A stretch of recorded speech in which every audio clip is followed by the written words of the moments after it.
Dövlət Sərhəd Xidmətinin mayoru əməkdar məşqçi Fuad Zeynalovla insidentdən sonra həbs olunan kickboksçuların ittihamı ağırlaşdırılıb.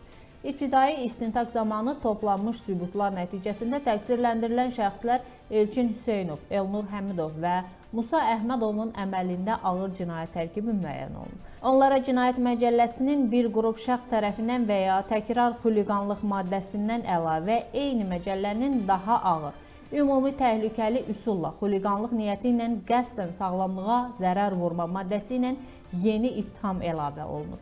İdmançılar təqsirli bilinəcəkləri halda 6 ildən 11 ilə qədər azadlıqdan məhrum oluna bilərlər. Məlumatı təqsirləndirilən şəxslərdən birinin vəkili Yusif Seyfəlov təsdiqləyib.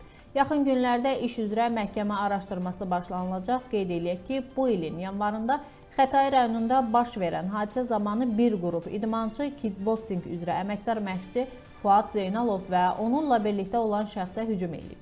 Hadisə nəticəsində sonuncunun ağır xəsarət aldığı bildirilir.